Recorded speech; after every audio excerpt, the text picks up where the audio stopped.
Kerinduan segala zaman. Bab 8. Kunjungan ke Pesta Paskah. Bagi bangsa Yahudi, tahun ke-12 ialah garis pemisah antara masa kanak-kanak dan masa muda.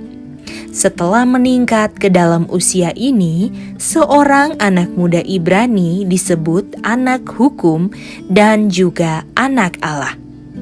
Ia diberi kesempatan istimewa untuk pelajaran agama dan diharapkan untuk mengikuti berbagai pesta dan upacara keagamaan. Sesuai dengan kebiasaan inilah, Yesus pada masa mudanya mengadakan kunjungan Paskah ke Yerusalem.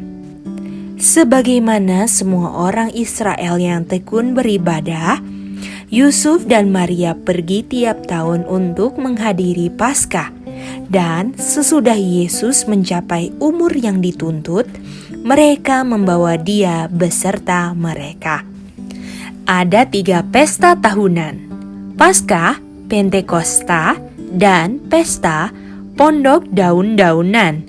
Pada kesempatan seperti itu, semua orang laki-laki Israel diperintahkan menghadap Tuhan di Yerusalem. Di antara semua pesta ini, Pesta Paskahlah yang paling ramai dikunjungi orang. Banyak yang datang dari segala negeri di mana orang Yahudi tercerai-berai. Dari segenap bagian Palestina datanglah orang-orang yang hendak berbakti dalam rombongan-rombongan yang besar. Perjalanan dari Galilea memerlukan beberapa hari, dan para pengunjung itu bersatu dalam rombongan-rombongan besar untuk persahabatan dan perlindungan. Kaum wanita dan orang-orang yang sudah lanjut usianya mengendarai lembu jantan atau keledai melalui jalan yang curam dan berbatu-batu. Orang-orang laki-laki dewasa dan anak-anak muda yang agak kuat berjalan kaki. Waktu pesta Paskah itu jatuh pada akhir bulan Maret atau pada bulan April. Dan seluruh negeri bersemarak dengan bunga-bunga dan beriang-riang dengan kicauan burung. Sepanjang jalan tampak tempat-tempat yang menjadi kenang-kenangan dalam sejarah bangsa Israel. Maka ibu-ibu serta bapak-bapak mengisahkan kepada anak-anak mereka masing-masing tentang mujizat-mujizat yang telah diadakan Allah bagi umatnya pada masa yang telah lampau. Mereka mengisi waktu perjalanan itu dengan nyanyian dan musik. Dan tatkala akhirnya menara-menara Yerusalem nampak, berpadulah tiap suara dalam nyanyian kegembiraan yang gegap gempita. Sekarang kaki kami berdiri di pintu gerbangmu, hai Yerusalem. Biarlah kesejahteraan ada di lingkungan tembokmu dan sentosa di dalam purimu. Mazmur 122 ayat 1 dan 7. Pemeliharaan Paskah mulai dengan kelahiran bangsa Ibrani. Pada malam terakhir dari masa perhambaan mereka di Mesir, apabila tiada sesuatu tanda kelepasan tampak, Allah memerintahkan mereka supaya bersiap-siap untuk kelepasan yang segera akan terjadi. Ia telah memberikan amaran kepada Firaun tentang hukuman yang terakhir atas orang Mesir. Dan ia telah menyuruh orang Ibrani mengumpulkan keluarga mereka di tempat kediaman masing-masing. Setelah segala ambang pintu dipercik dengan darah anak domba yang disembelih, mereka harus memakan daging anak domba itu yang sudah dipanggang bersama roti yang tidak beragi dan sayur pahit. Dan beginilah kamu memakannya: pinggangmu berikat, kasut pada kakimu, dan tongkat di tanganmu. Buru-burulah kamu memakannya. Itulah Paskah bagi Tuhan. Tengah malam, semua anak sulung orang-orang Mesir mati terbunuh. Kemudian raja mengirimkan kabar kepada Bani Israel, "Bangunlah, keluarlah dari tengah-tengah bangsaku. Pergilah beribadahlah kepada Tuhan seperti katamu itu." Orang-orang Ibrani itu pergi keluar dari Mesir sebagai satu bangsa yang merdeka. Tuhan telah memerintahkan supaya pesta Paskah itu diselenggarakan tiap tahun. Maka akan jadi kelak ia bersabda, apabila anakmu bertanya kepadamu, apakah arti ibadahmu ini? Maka haruslah kamu berkata, itulah korban Paskah bagi Tuhan yang melewati rumah-rumah orang Israel di Mesir. Ketika ia menulahi orang Mesir, tetapi menyelamatkan rumah-rumah kita. Demikianlah dari keturunan kepada keturunan hikayat tentang kelepasan yang ajaib itu harus diulangi. Paskah itu disusul dengan pesta roti yang tidak beragi yang lamanya 7 hari. Pada hari yang kedua dari pesta tersebut, buah bungaran dari panen tahun itu seberkas gandum dipersembahkan di hadirat Tuhan. Segenap upacara pesta itu membayangkan pekerjaan Kristus. Kelepasan Bani Israel dari Mesir adalah satu pelajaran yang membayangkan penebusan. Dan untuk itu, Paskah dimaksudkan untuk mengingatkannya. Domba yang disembelih, roti yang tidak beragi, buah bungaran itu membayangkan juru selamat. Bagi kebanyakan orang pada zaman Kristus, pemeliharaan pesta ini telah merosot menjadi sekedar hari raya upacara saja. Tetapi betapa besar artinya bagi Putra Allah. Inilah kali yang pertama Yesus melihat bait suci. Ia melihat imam-imam yang berjubah putih melakukan tugas mereka dengan penuh hikmat. Ia melihat korban yang bergelimangan darah di atas mezbah korban. Bersama dengan orang-orang yang berbakti, ia tunduk berdoa sementara asap dupa naik di hadirat Allah. Ia menyaksikan upacara Paskah yang mengesankan itu. Hari demi hari ia melihat arti semuanya dengan bertambah jelas. Tiap perbuatan tampaknya terikat dengan hidupnya sendiri. Getaran-getaran baru timbul dalam dadanya. Dengan tenang dan penuh perhatian, ia nampaknya mempelajari sebuah soal yang pelik. Rahasia tugasnya sedang terbuka bagi juru selamat. Karena terlalu asiknya memikirkan peristiwa ini, ia tidak tinggal tetap di samping orang tuanya. Ia berusaha menyendiri. Sesudah upacara-upacara Paskah itu berakhir, ia masih tinggal di halaman bait suci itu. Dan setelah semua orang yang berbakti meninggalkan Yerusalem, ia ketinggalan di sana.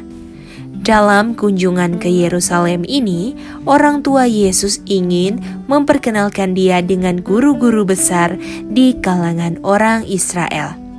Meskipun ia taat dalam segala hal pada firman Allah, ia tidak menyesuaikan diri dengan segala upacara dan kebiasaan rabi-rabi.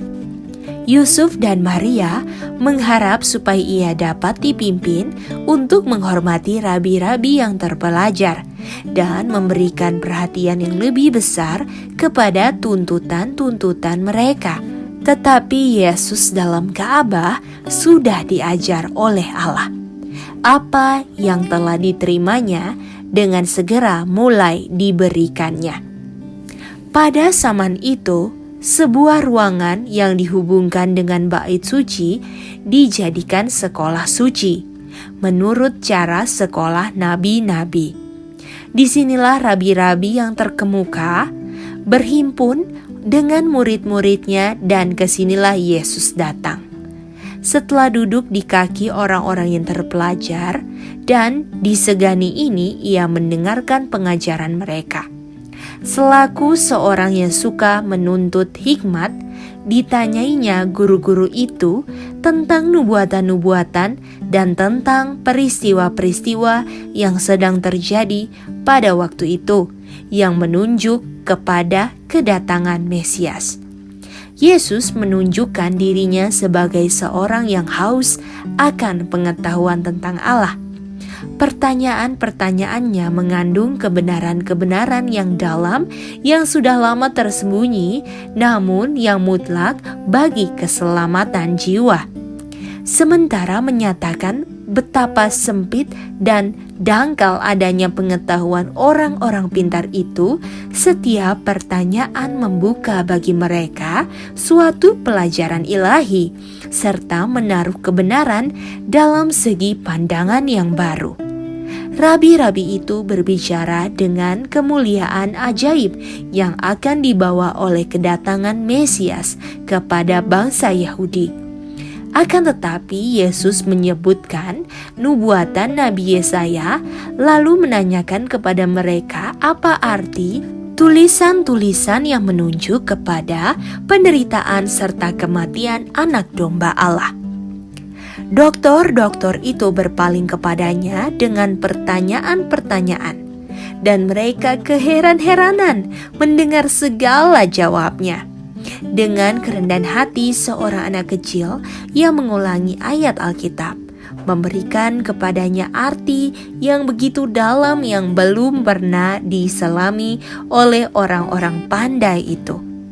Seandainya diturut, maka garis-garis kebenaran yang ditunjukkannya itu niscaya sudah melahirkan suatu reformasi dalam agama zaman itu. Perhatian yang tekun dalam soal-soal kerohanian niscaya sudah timbul, dan apabila Yesus memulai pekerjaannya, banyaklah orang yang akan bersedia menerima Dia. Rabi-rabi itu tahu bahwa Yesus belum pernah dididik di sekolah mereka. Namun, pengertiannya tentang nubuatan-nubuatan jauh melampaui pengertian mereka. Dalam diri anak Galilea yang cerdas ini, mereka melihat banyak kemungkinan yang besar. Mereka ingin mendapat Dia sebagai murid supaya Ia menjadi guru di kalangan orang Israel. Mereka ingin bertanggung jawab atas pendidikannya dan merasa bahwa pikiran yang sedemikian aslinya wajib digembleng di bawah asuhan mereka.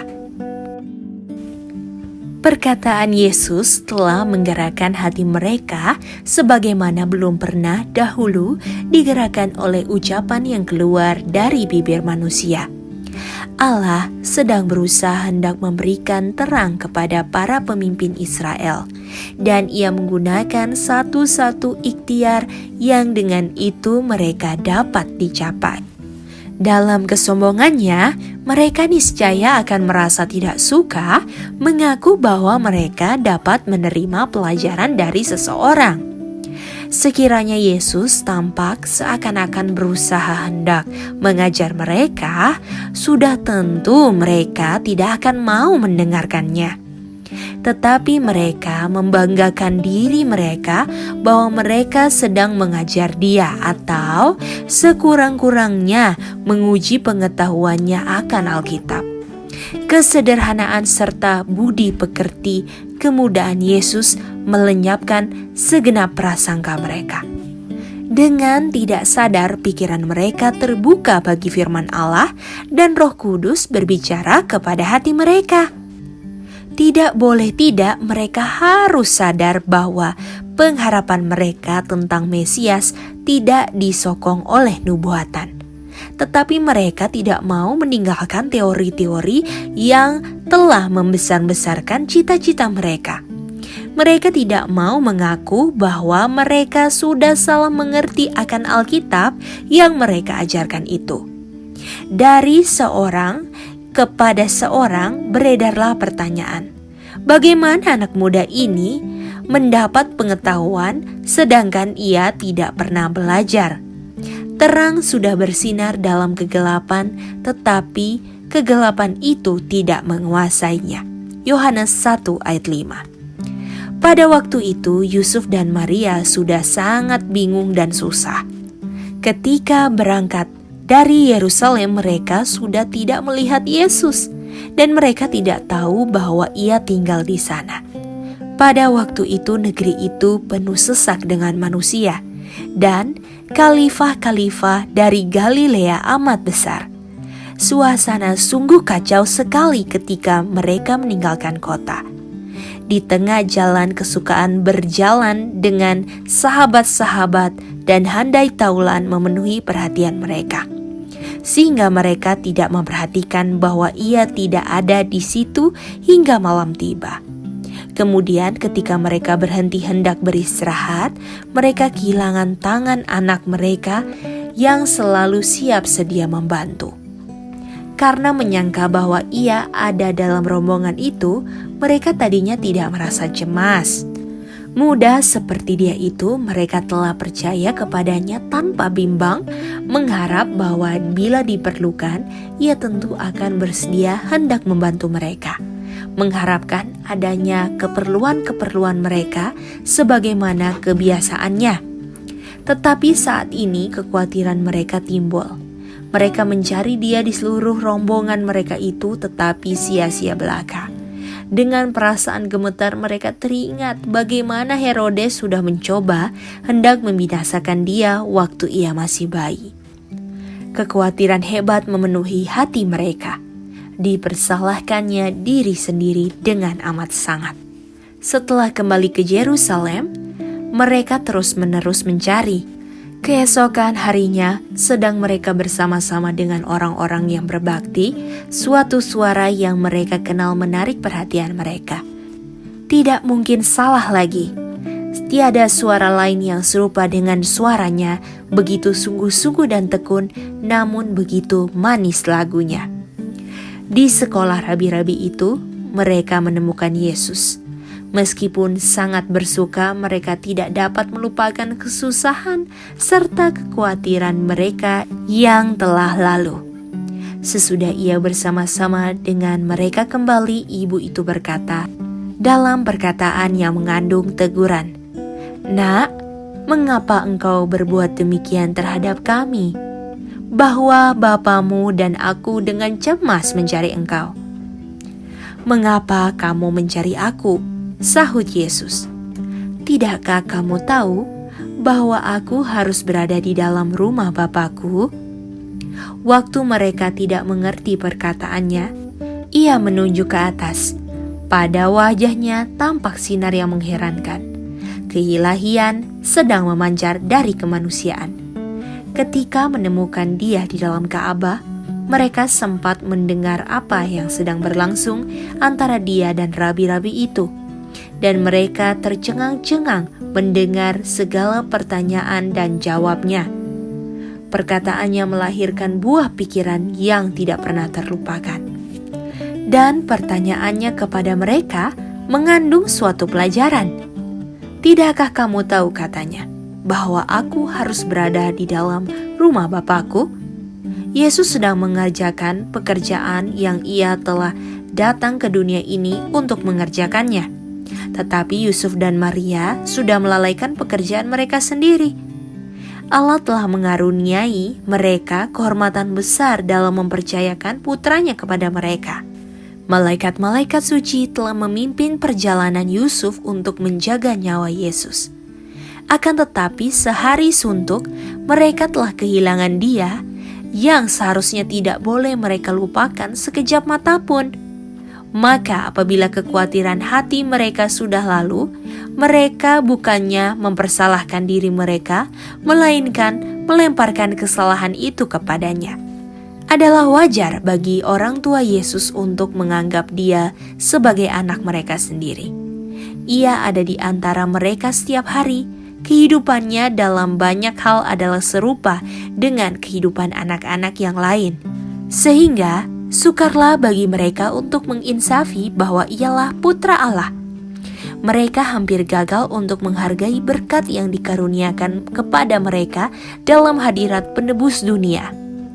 Kesusahan hati akibat perpisahan mereka dari Dia dan teguran halus yang terkandung dalam perkataannya itu dimaksudkan untuk mengingatkan kepada mereka betapa sucinya tanggung jawab yang diserahkan kepada mereka.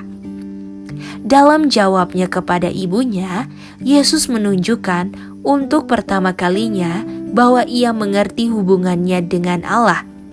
Sebelum Ia lahir, malaikat telah berkata kepada Maria, Ia akan menjadi besar dan akan disebut anak Allah yang maha tinggi. Dan Tuhan Allah akan mengaruniakan kepadanya takhta Daud, bapa leluhurnya, dan ia akan menjadi raja atas kaum keturunan Yakub sampai selama-lamanya. Lukas 1 ayat 32 dan 33. Perkataan ini sudah direnungkan Maria dalam hatinya. Namun meskipun ia yakin bahwa anaknya itu harus menjadi Mesias bagi umat Israel, ia tidak mengerti akan tugasnya. Kini ia tidak mengerti akan perkataannya, tetapi ia tahu bahwa anaknya itu telah menyangkal tali kekeluargaan dengan Yusuf dan telah menyatakan bahwa ialah putra Allah. Yesus tidak mengabaikan hubungannya dengan orang tuanya yang di dunia ini. Dari Yerusalem ia pulang ke rumah bersama mereka dan ia membantu mereka dalam pekerjaan sehari-hari. Ia menyembunyikan rahasia tugasnya dalam hatinya sendiri, menanti dengan taat saat yang telah ditentukan baginya untuk memulai pekerjaannya. 18 tahun lamanya sesudah ia mengakui bahwa ialah putra Allah, ia mengakui tali yang mengikat dia ke rumah tangga yang di Nazaret dan melakukan segala kewajiban seorang anak, seorang saudara, seorang sahabat, dan seorang warga negara. Oleh karena misinya sudah terbuka bagi Yesus dalam bait suci, ia menghindari hubungan dengan orang banyak. Ia ingin pulang ke Yerusalem dengan diam-diam bersama dengan mereka yang tahu akan rahasia hidupnya. Oleh upacara Paskah, Allah sedang berusaha hendak memanggil umatnya keluar dari segala kesusahan duniawi serta mengingatkan mereka akan segala perbuatannya yang ajaib dalam kelepasan mereka dari Mesir. Dalam perbuatan ini ia ingin supaya mereka melihat janji kelepasan dari dosa. Sebagaimana darah anak domba yang disembelih itu melindungi rumah tangga Bani Israel, demikian juga darah Kristus akan menyelamatkan jiwa mereka. Tetapi mereka dapat diselamatkan oleh Kristus hanya apabila oleh percaya mereka membuat hidupnya menjadi hidup mereka sendiri. Akan ada rahmat dalam upacara-upacara simbolis hanya apabila ditujukannya orang-orang yang berbakti itu kepada Kristus sebagai juru selamat pribadi mereka. Allah menghendaki agar mereka dituntun ke arah penyelidikan serta perenungan yang disertai doa tentang tugas Kristus. Tetapi sesudah orang banyak itu meninggalkan Yerusalem, kegembiraan sepanjang perjalanan dengan percakapan pada teman-teman memenuhi perhatian mereka, sehingga upacara yang baru saja mereka saksikan itu dilupakan. Juru selamat tidak tertarik kepada rombongan mereka itu. Ketika Yusuf dan Maria pulang dari Yerusalem sendiri dengan Yesus, ia berharap hendak menunjukkan pikiran mereka kepada nubuatan-nubuatan tentang juru selamat yang akan menderita. Di atas bukit Golgota ia berusaha meringankan duka cita ibunya. Kini ia tengah memikirkan tentang ibunya. Maria harus menyaksikan penderitaannya yang terakhir, dan Yesus menghendaki agar ia mengerti tugasnya, supaya ia dapat menjadi kuat untuk menderita manakala pedang itu menerusi jiwanya nanti. Sebagaimana Yesus telah terpisah daripadanya dan ia telah mencari dia dengan diliputi duka cita 3 hari lamanya, demikian juga bila mana ia dipersembahkan karena dosa-dosa dunia ini, ia akan terpisah pula daripadanya 3 hari lamanya. Maka apabila ia keluar dari kubur, duka citanya akan berubah pula menjadi sukacita. Akan tetapi, Ia akan jauh lebih kuat menanggung kesengsaraan karena kematiannya sekiranya ia mengerti segala nubuatan ke arah mana Yesus kini mencoba mengalihkan segala pikirannya. Sekiranya Yusuf dan Maria telah memusatkan pikiran mereka pada Allah dengan renungan dan doa, niscaya mereka sudah menginsafi betapa sucinya tanggung jawab yang telah dipercayakan kepada mereka dan mereka tidak akan kehilangan Yesus. Karena kelengahan sehari, mereka kehilangan juru selamat, akan tetapi mereka harus mencari dengan perasaan cemas selama 3 hari untuk menemukan Dia. Demikian juga halnya dengan kita.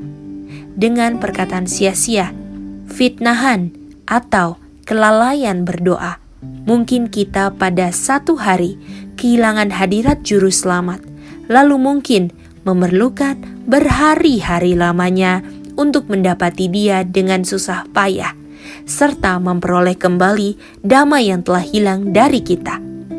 Dalam pergaulan kita satu sama lain, kita harus berhati-hati supaya kita jangan melupakan Yesus dan berjalan terus dengan tiada mengingat bahwa Ia tidak bersama kita. Apabila hati kita sudah penuh dengan hal-hal duniawi, sehingga kita tidak lagi menaruh ingatan akan Dia yang dalamnya berpusat harapan akan hidup kekal, kita memisahkan diri kita dari Yesus dan dari malaikat-malaikat surga.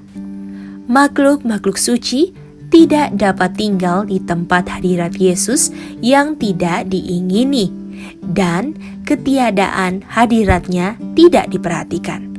Inilah sebabnya mengapa perasaan tawar hati begitu sering dialami oleh orang-orang yang mengaku pengikut Kristus.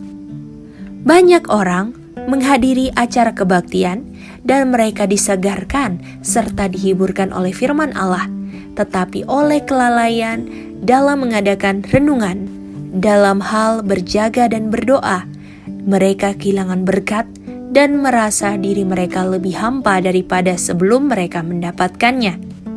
Acap kali mereka merasa bahwa Allah telah berlaku keras terhadap mereka. Mereka tidak melihat bahwa kesalahan itu adalah pada pihak mereka sendiri. Dengan menjauhkan diri dari Yesus, mereka telah menutup pintu bagi cahaya hadiratnya. Alangkah baiknya kalau kita menggunakan waktu sejam lamanya setiap hari untuk merenungkan kehidupan Kristus. Kita harus merenungkannya satu persatu serta membiarkan angan-angan kita membayangkan setiap peristiwa, terutama peristiwa-peristiwa terakhir. Kalau kita memikir-mikirkan pengorbanannya yang besar itu untuk kita, keyakinan kita padanya akan semakin mantap. Kasih kita dihidupkan dan kita akan makin penuh dengan rohnya. Kalau kita mau diselamatkan kelak, kita harus mempelajari pelajaran pertobatan dan kerendahan hati di kaki salib. Sementara kita bergaul bersama, kita dapat menjadi berkat bagi satu sama lain. Kalau kita milik Kristus, pikiran-pikiran kita yang paling manis ialah tentang Dia. Kita akan suka berbicara tentang Dia. Maka sementara kita berbicara kepada satu sama lain tentang kasih-Nya, hati kita pun akan dihaluskan oleh pengaruh ilahi. Oleh memandang keindahan tabiatnya, kita akan menjadi serupa dengan gambarnya dan kemuliaan yang semakin besar. 2 Korintus 3 ayat 18. Kerinduan segala zaman bab 8, Kunjungan ke Pesta Paskah, yang ditulis oleh Nabi Tuhan Ellen G. White.